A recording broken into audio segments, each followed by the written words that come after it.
מועצת עיריית אשקלון התכנסה לישיבה מן המניין.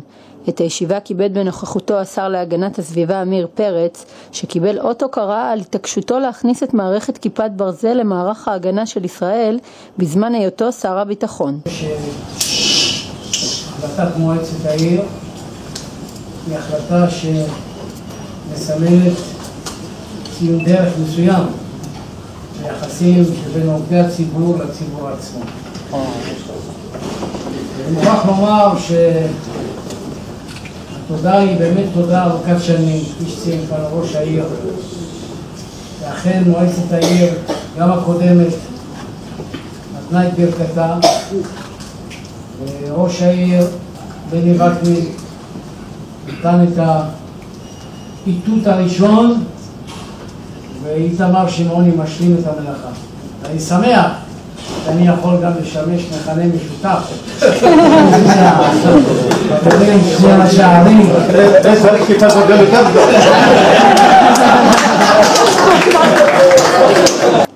בהמשך הועלו שאילתות נוספות והצעות לסדר היום, וכן אושר למנות את אראל שמואל לתפקיד עוזר ראש העיר.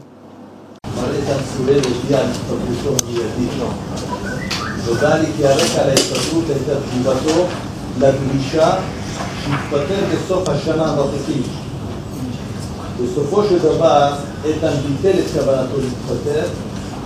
מר שמעוני שיבח בכל שאת פועלו והכריז כי מבחינתו איתן צוריאל יכול להמשיך בכל שיכול.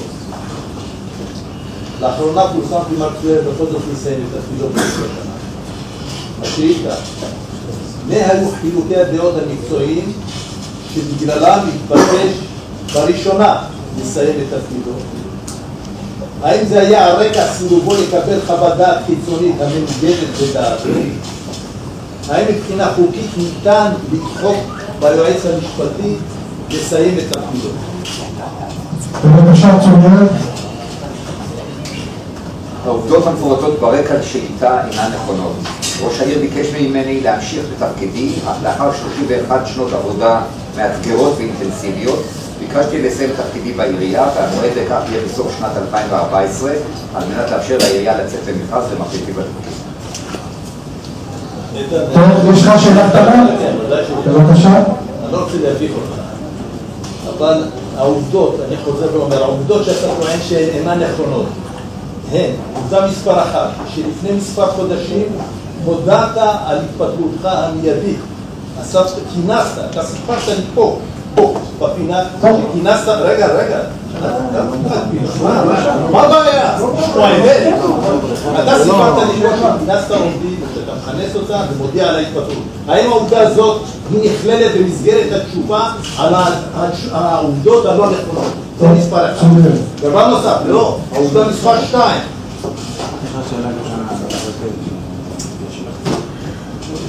שהרקע להתפטרות הייתה תגובה לדרישה שהתפטר בסוף השנה הנוכחית. שנדרשת, ודבר נוסף, אתה לא ענית על השאלה, האם מבחינה חוקית ניתן לדחוק ביועץ המשפטי? צוריאל, בבקשה, תקנו פעם לשאלה קטנה. א', מה שאמרתי לך זה היה נכון, אני כבר לפני מספר חודשים הודעתי לראש העיר שאני מסיים את תפקידי בסוף השנה. פורמלית את המכתב נתתי לפני כשבועיים שלושה, אבל כבר בתחילת חודש מאי הודעתי לראש העיר שאני מסיים את תפקידי. לגבי הנושא של דחקו בפנייה מיידית, לא היה מיידית דבר כזה, לא נדרשתי להתפטר מיידית. לא מיידית. לא מיידית. נקרא טוב את השאילתה. ולא לסוף השנה גם, לא לסוף השנה. שלישית, לגבי אפשר לדחוק ביועץ משפטי, לדחוק תמיד אפשר, יש חוקים בנושאים האלה. יש הלכות, יש פסיקה רחבה של בית המשפט בנושא הזה, והפסקת העבודה שלי קרובה מיוזמתי. תודה צוריאל, תודה. סעיף 4, שאילתה של... סעיף 4, תביאו לו את השאילתה. זו לא פעם ראשונה שאני שואל את השאילתה הזאת. שאלתי את השאילתה הזאת והתשובות נתנו חלקית, או בהתחמקות, כמו למשל ספני לגזבר, או לאיש כוח אדם, ליוסי לוי, כל אחד זרק אותי אחד לשני, תשובות נותנים עליו.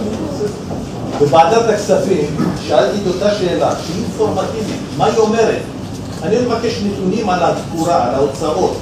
או שמות של יועצים, לא קיבלתי תשובה עד כאן. בדוחות הכספיים הרבעוניים, זה דוח מובנה, זה טופס מובנה, שיש פה סעיף שכולל מה המשכורת ששולמה ליועצים. הסעיף הזה ריק. ועדת הכספים אמרתי הוא ריק. שלמה, אתה לא קורא את השיט. הבטיחו לי את התשובה. סעיף 4. אני מקריא, מה אתה לא יכול להעביר אותי כשאני מדבר, אני מקריא כמעט מילה במילה משפט. אני זוכר את מעלפה. עכשיו נוסח השאילתה, אתה לא תמצא מילה מיותרת משהו. בבקשה. אני חייב להקריא בשלום. נוסח השאילתה. עכשיו מה השאלות? אני שואל שאלה אינפורמטיבית, מה הם שמות היועצים למיניהם שמועסקים על ידי מר שמעוני מאז תחילת תפקידו ומה ההגדרה של תפקידה? מהי עלות השכר של כל אחד מהם? מהי ההוצאה הכוללת עד כה בשכר יועצים? מי מהם משתמש במשרדים של העירייה? דבר אגב שהוא מנוגע בחוק. סוריה בבקשה. ראש העירייה אינו מעסיק אף יועץ, אך אם התכוונת להעסקת יועצים על ידי העירייה, אז העירייה מעסיקה עשרות יועצים בכל התחומים ולא יועצים למיניהם. באשר לשמותיהם, תפקידם ושכרם של היועצים, אינך מוזמן לפנות למנהל הכספים בעירייה לקבלת כל נתון ומידע שתבקש. מוברר כי אף אחד מהיועצים אינו משתמש במשרדי העירייה בניגוד לחוק. שאילתה. מר איתן צוראל, אתה יודע שעל פי חוק, סעיף 36 לפקודת העיריות, מי שאמור לתת את התשובות זה או ראש העיר או חבר המועצה הממונה. זה ששולחים אותך לתת תשובות, שלפעמים אתה מודד, שאתה רק מתקנן תבדוק שאמרו לך, אני אומר לך זה לא חוקי. מי שאמור לתת את התשובות זה לא אתה. תבדוק סעיף 36 לפקודת העיריות. בסדר, שלמה. מלבד העירייה מר פיני בוסקילה נודע במשך שנים כאחד הגזברים המעולים ביותר בארץ. בנה מערכת כספית מפוארת שזכתה להכרה והוכרה ולפרסים רבים. תחת ניהולו הכספי נבנתה מערכת כספית מאוזנת במשך שנים. העיר אשקלון הוגדרה כאחת מארבע הערים האיתנות בארץ. נודע לנו על חילוקי דעות חמורים בינו ובינך מר שמעוני על רקע בזבזנות, הליכי קבלת החלטות חסרי אחריות, התנהלות כספית שמכניסים את העירייה לגירעונות, לקשיי נזילות ולהתחייבויות כספיות. ידוע לנו כי כל ממש בתגובות בתקשורת כאילו האיש ביקש לנוע. מדוע מנהל נמרץ מעט כמוהו מדובר? השאילתה, על רקע השבחים שנשמעו מפיך על האיש, על פיני בוסקילה, למה האיש המוכשר הזה נאלץ להתפטר מתפקידו? הרי אני עד אחרי הבחירות ידעתי שהוא לא מתכוון להמשיך עוד הרבה שלי. בבקשה, סוריה. גזבר העירייה לשעבר מר פיני בוסקילה אכן איש מקצוע מוערך וראוי. רגע, אתה מדקלם אחר ואתה אומר מה אתה מדקלם אחר? שאלה פשוטה, אתה מדקלם? מה, החתימו לך או שאתה אומר מה? סוריה בבקשה. אישיות שלי, אני נותן בכל דרך של העירייה, עכשיו תשובה. אבל אתה לא צריך לענות זה הערה שלי. שלמה, אסור לך להתקרב. זה הערה שלי לפחות להתייחס למה שלשון החוק. לא תדקלם, נו. תשובה לשאילתה. ההחלטה של מר בוסקילה לפרוש בגיל 60 הבשילה אצלו לפני כשנה. בחודש ינואר, לאחר השלמת בניית התקציב, הוא נפגש עם ראש העירייה והודיע לו על רצונו לסיים את תפקידו על מנת להקדיש זמן למשפחתו ולתחביביו האישיים. טוב, תודה. מקומות כל אשקלון הוקם שנה וחצי לפני הבחירות כדי לשרת את צרכיו של מר שמעוני. על פי ידוע לנו, השפעתה בעיתון ממשיכה להתקיים עד כדי מעורבות בבחירה ובמינוי עורכי העיתון. למקורבך וחברך משה פונטה יש 50% מהמניות בעיתון. בלי להיכנס לעבירות העיתון על חוק הבחירות, העיתון מקבל היום כספים מהעירייה תמורת פרסומים ומודעות מצד העירייה והחברה הכלכלית. השאילתה, מהם קשריך למשה פונטה ומהם מעורבותך בעיתון? האם הקשר העסקי בין העירייה לעיתון הוא קשר חוקי על רקע הקשרים והמעורבות שלך בעיתון? תודה. תשובה לשאילתה היועץ המשפטי, סוריה בבקשה. אין ולא היה לראש העיר כל קשר לעיתון, העירייה מפרסמת במקומות זה כמו שהיא מפרסמת במקומונים אחרים. תודה. עוד שאילתה, תודה על הדקלום. רגע, שאלה. האם, אני משאל עוד שאלה, רגע. האם לעיתון הזה יש רישיון עיתון על פי סעיף 5.1 לפקודת העיתונות של משרד הפנים. תפנה לעיתון, תשאל. טוב,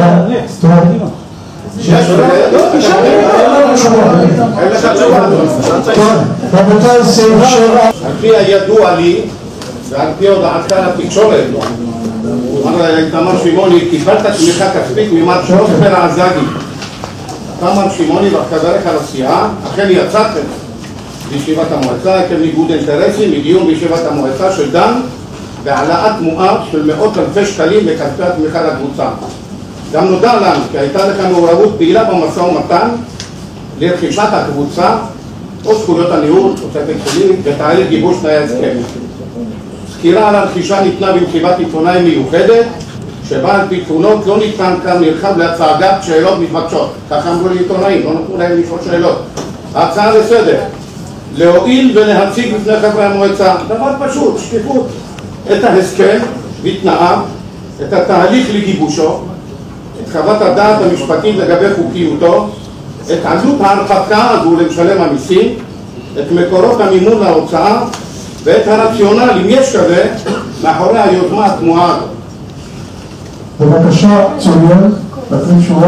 הנושא שהוא עלה על ידך אכן חשוב ומשמעותי, יובא לדיון במועצת העירייה במסגרת ישיבה שלא מן המניין לקראת אמצע חודש ספטמבר, אשר על כן מבוקש לא להעלות את ההצעה לסדר היום של המועצה. בבקשה, זה יוכל לדיון. אנחנו עושים. אז מי בעד, רבותיי, לא בעד לציון. תודה, כולם בעד, כולנו בעד. אני חושב שאני בשנה הראשונה, אבל לעצם העניין, מדובר על ברית ערים תואמות 20 שנה, ואני חושב שאתה יזמת את העניין הזה. ומן הראוי שאתה תיסע בשם העירייה, תעשה לנו כבוד. אז אני מציע אותך שאתה תיסע. בני, נהיה באותו חדר.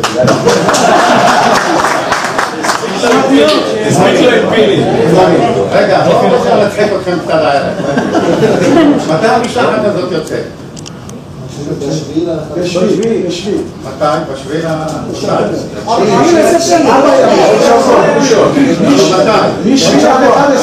ולמה אתה מציע? תהיה ספונטני. רק 4 ימים, 3-4 ימים לפני היציאה, לא תתחיל מצווה. הגלית יותר זול. אני רגיל לצאת.